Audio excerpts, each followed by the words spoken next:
Welcome back ناظرین. سب سے پہلے بات کریں گے 6.4 ارب سہیل افریدی صاحب نے دینے سے انکار کر دیا. یہ وفاق کو انہوں نے رقم دینی تھی اور سہیل افریدی صاحب کہتے ہیں جب تک ہماری عمران خان صاحب سے ملاقات نہیں کرائی جائے گی ہم یہ پیسے نہیں دیں گے. آگے کیا ہوگا؟ کیا واقعی عمران خان صاحب سے ملاقات کرائی جائے گی؟ ایک تو پیٹیشن ان کی الگ لگ رہی ہے, وہ پریشر الگ بنا رہے ہیں اسٹریٹ موومنٹ کے ذریعے, وہ مارچ کے ذریعے 20 لاکھ افراد لانے کی الگ بات کر رہے ہیں. لیکن اس سارے سے قبل کیا عمران خان تک ایکسس دی جا سکے گی یا نہیں؟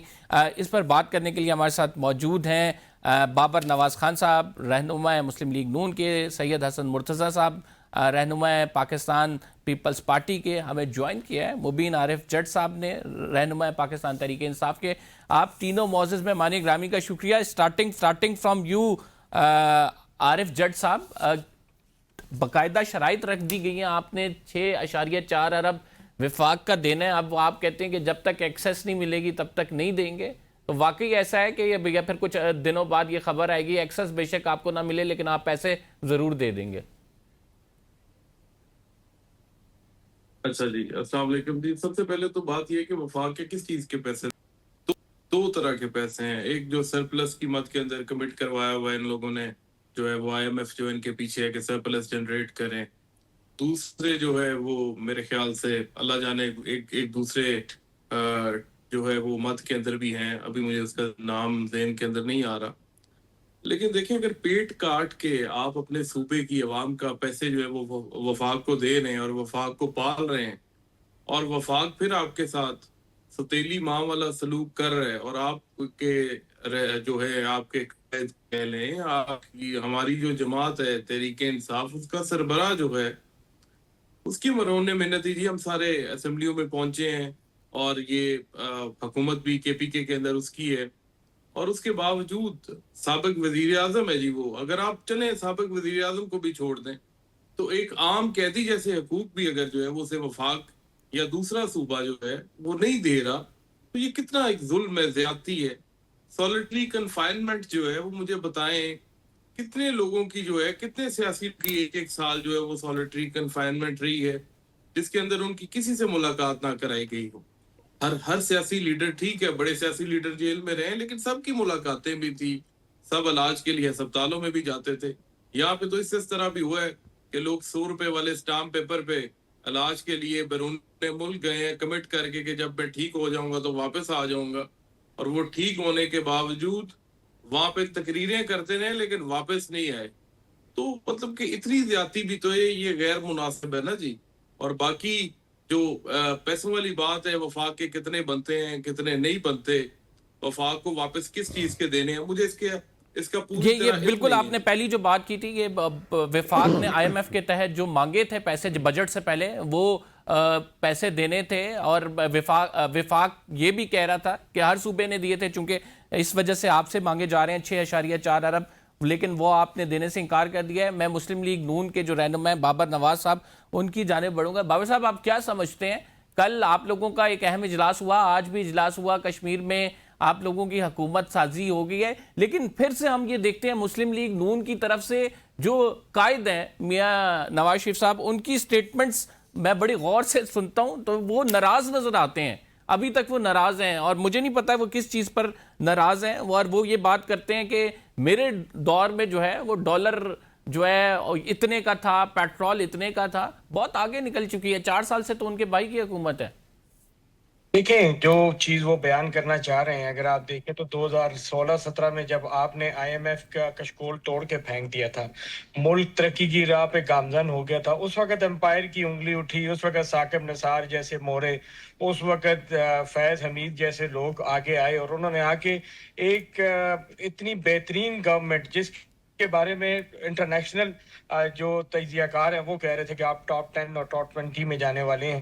اس صورت میں جب اس گورنمنٹ کو ڈی ریل کر دیا گیا, بات شروع ہوئی اقامہ سے پہ آ کے ختم ہوئی پاناما سے شروع ہو کے, تو ان چیزوں کے بعد پاکستان کے لیے بہت سی مشکلات آئیں. اور پھر ایک ایسا ٹائم آیا جب 2018 میں آپ کا مینڈیٹ چوری کر کے ایک نااہل شخص کو آ کے بٹھا دیا گیا جو کہتا تھا میرے پاس 200 بندے کی ٹیم ہے, میں 200 بندے کی ٹیم کے ساتھ میدان میں اتروں گا.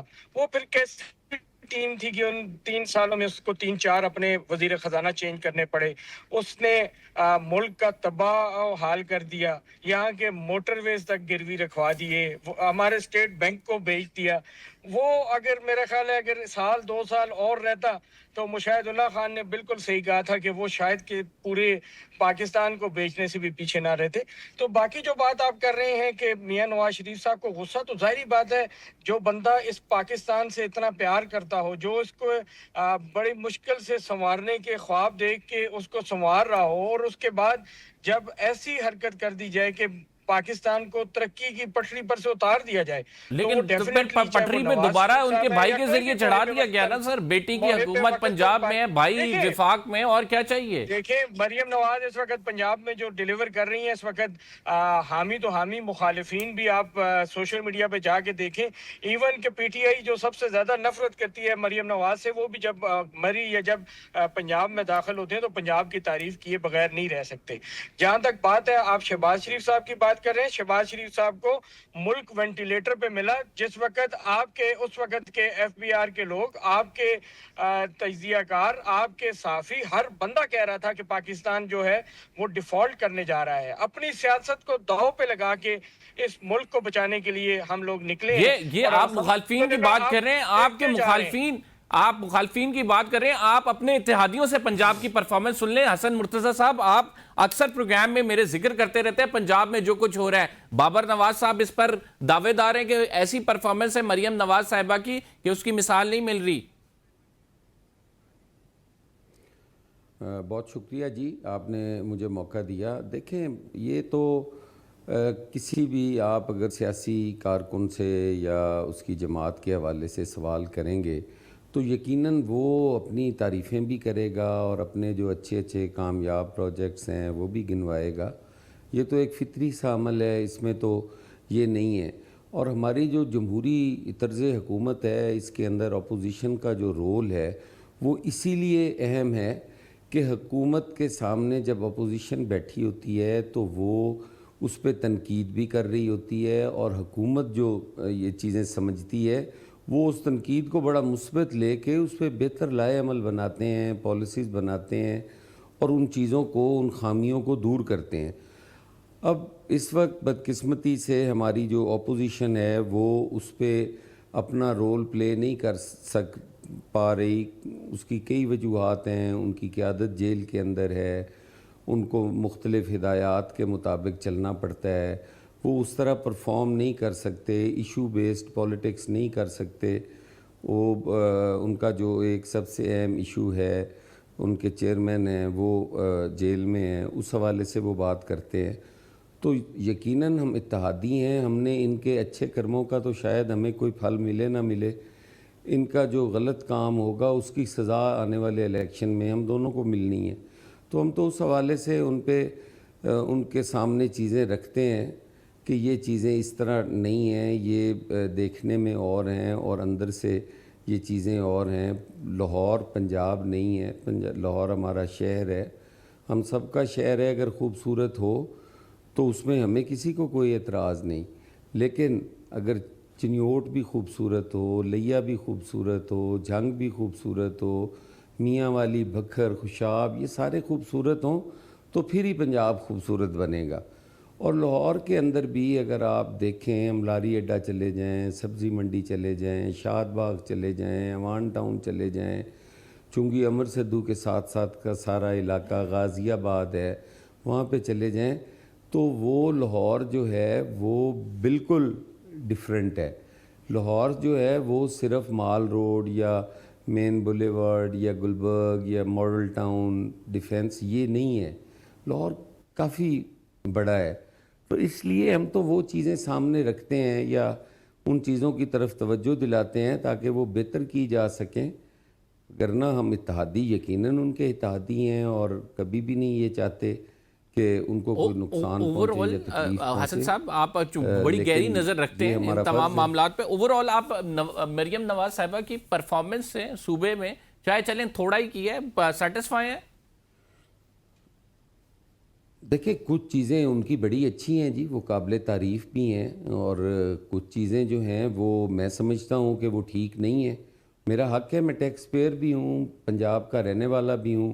جو محرومیاں دیکھتا ہوں, اگر میں دیہاتوں کی طرف نظر دوڑاتا ہوں تو رونا آتا ہے. بالکل اس پہ کوئی دو رائے نہیں ہے. زراعت اور کاشتکار کو تو سی ایم صاحبہ کی پالیسیز نے مار کے رکھ دیا ہے.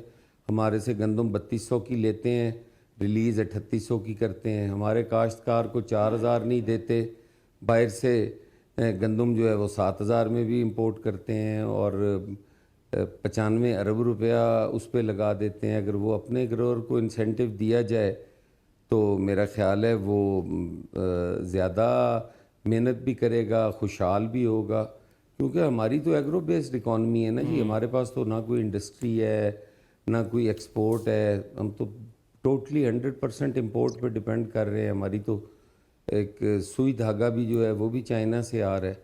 ہمارے پاس تو کوئی ایسی چیز ہی نہیں ہے جو ہم باہر بھیج سکیں.